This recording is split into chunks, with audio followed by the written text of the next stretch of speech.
Hello guys, welcome to my YouTube channel time to study and art. इस video में हम BHDC 131 के first block का third unit cover करेंगे, जिसमें हम साहित्यिक परिस्थिति इस टॉपिक पर डिस्कशन करेंगे। तो शुरू करते हैं। किसी भी दौर के साहित्य की निर्मिति में तत्कालीन समय तथा समाज की महत्वपूर्ण भूमिका होती है। अर्थात साहित्य को पढ़कर हम तत्कालीन समाज के स्वरूप को जान सकते हैं।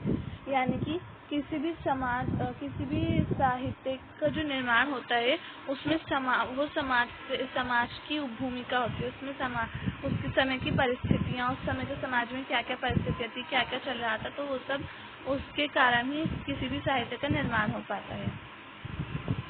साहित्य को पढ़कर हम उस समाज की सारी परिस्थितियों को जान सकते हैं। समाज में क्या क्या हुआ है उस सब को जान सकते हैं। लोगों के आचार विचार का अनुमान लगा सकते हैं, या यूँ कहिए कि साहित्य के द्वारा समाज का स्पष्ट रूप हमारे सामने व्यक्त हो जाता है। साहित्यकार अपने सामने जो देखता है उसका वर्णन करता है। यानी कि साहित्यकार जो होते हैं वो जो भी देखते हैं अपने समय में जो स्थितियाँ होती है उनका ही वर्णन वो अपने साहित्य में करते हैं। यदि कल्पना का समावेश उसकी रचनाओं में जरूर होता है, किंतु उसके साथ तत्कालीन सत्य भी जुड़ा होता है। मतलब कि उनकी रचनाओं में, साहित्यकारों की रचनाओं में कल्पना तो होती है उनकी, लेकिन उस समय जो समाज पर प्रभाव था, समाज में क्या क्या हो रहा था, उसका सबका भी प्रभाव उस पर देखने को मिलता है। उस समय का जो सत्य था, उस समय का सच भी देखने को मिलता है। आदिकाल का हिंदी साहित्य मुख्य रूप से राज दरबारों में रचा गया था। यही कारण था कि तत्कालीन सामंती अभिरुचि के अनुसार आदिकालीन साहित्य में मुख्य रूप से राज प्रशस्ति, युद्धों का वर्णन तथा श्रृंगार का समावेश है।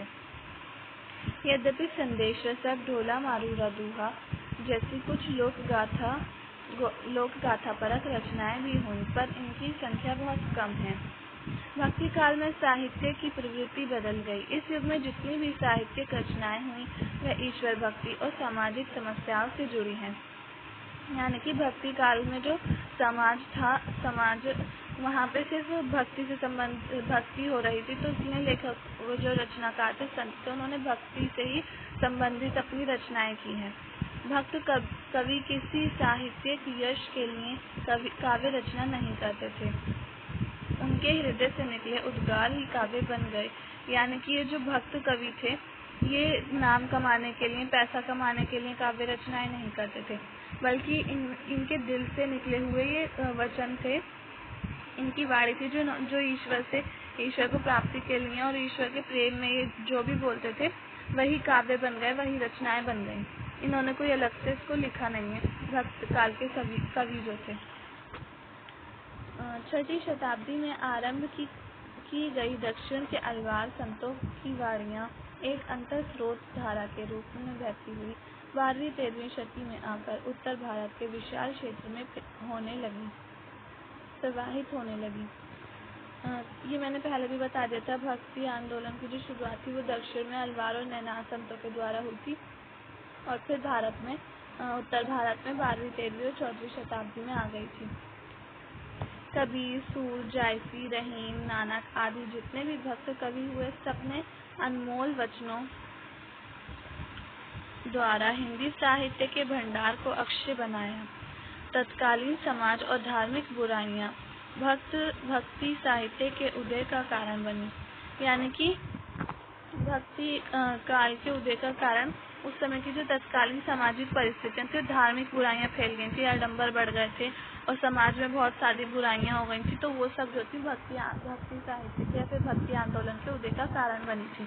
भक्ति साहित्य में सभी प्रकार की बुराइयों और अंधविश्वासों का पर्दाफाश किया गया। यानी कि भक्ति आंदोलन में जो भक्त संत कवि थे, उन्होंने उस समय की जो बुराइयां थी उसका विरोध किया, उसका खात्मा किया, और उस समय जो अंधविश्वास थे उनका विरोध किया गया, लोगों को जागरूक किया गया। क्योंकि अंधविश्वासों के आधार पर ही जो उस समय के वो थे ब्राह्मण वगैरह, वो जो मासूम जनता थी उनको लूट रहे थे अंधविश्वासों के तौर पर, धार्मिक अंधविश्वासों के तौर पर। तत्कालीन समय में साहित्य के क्षेत्र में एक और महत्वपूर्ण कार्य हुआ था, वह अनुवाद था। रामायण और महाभारत आदि ग्रंथों का अनुवाद हुआ। यानी कि इस समय एक और काम हुआ था, अनुवाद।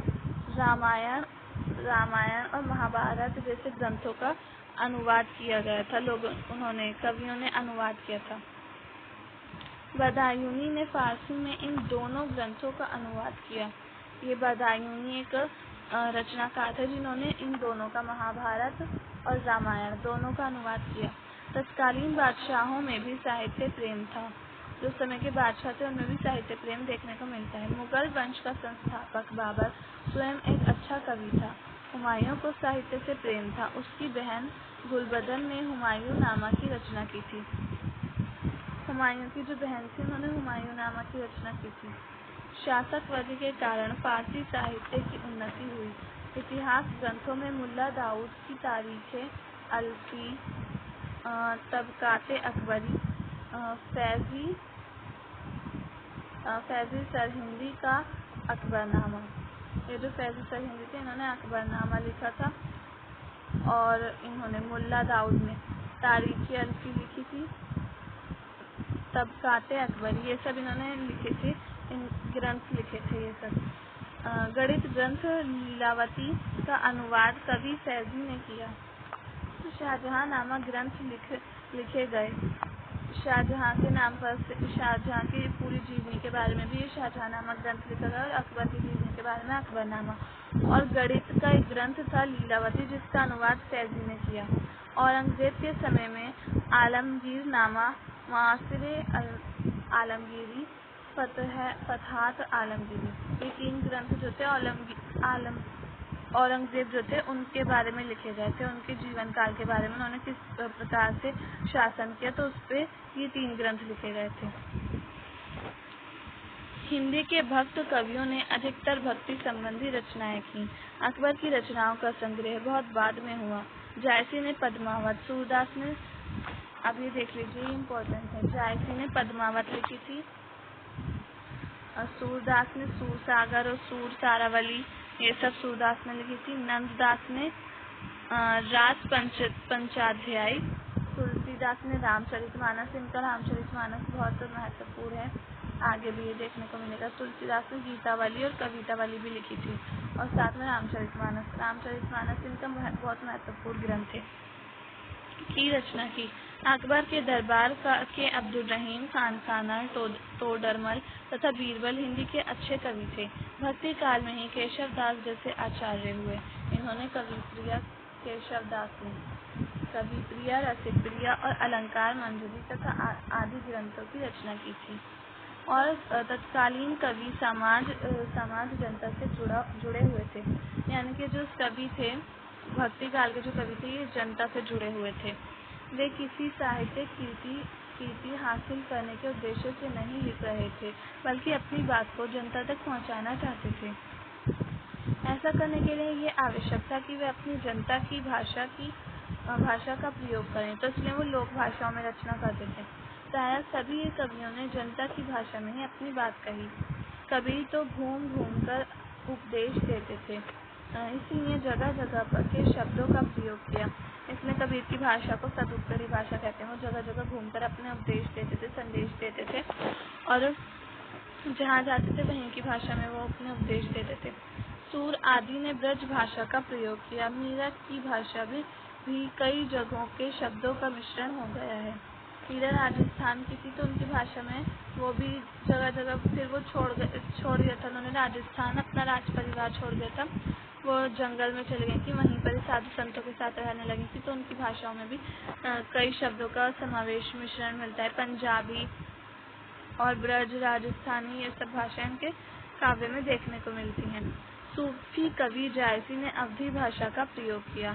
तुलसी ने अवधी और ब्रज भाषा दोनों का प्रयोग किया। तुलसी ने अवधी का परिमार्जित और परिष्कृत रूप से प्रयोग किया। नंददास और अन्य कृष्ण भक्त कवियों ने ब्रज भाषा के सुव्यवस्थित और सुसंस्कृत रूप का प्रयोग किया। यानी कि जिन कवियों ने कृष्ण काव्य लिखा उन्होंने ब्रज भाषा का प्रयोग किया। पूरा कृष्ण काव्य जो है वो ब्रज भाषा में ही लिखा गया है। तो जो जैसे कि सूरदास और नंददास थे, तो इन कवियों ने कृष्ण से संबंधित काव्य लिखा, तो उनकी भाषा ब्रज ही रही। भक्ति काल में काव्य रूपों की विविधता देखने को मिलती है।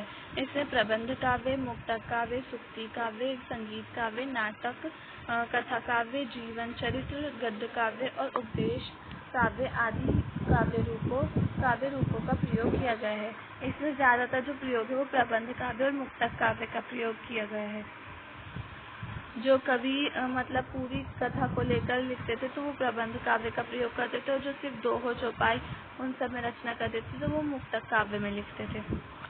और बाकी इन सारे काव्यों का भी प्रयोग हुआ है काल में, भक्ति काल में।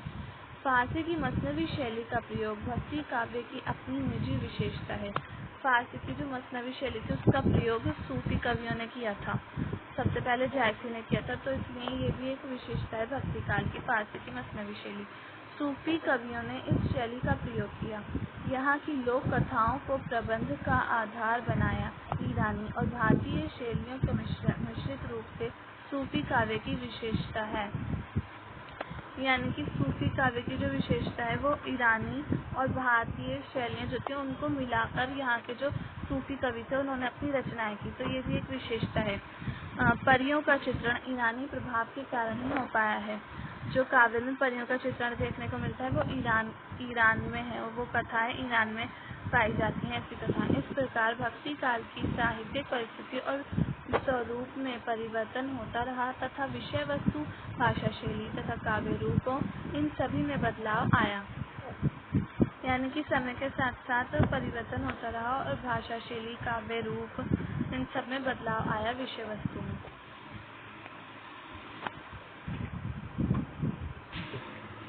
भक्ति काल में लोक भाषाओं को साहित्यिक दर्जा प्रदान करने में भक्त कवियों की प्रमुख भूमिका रही है।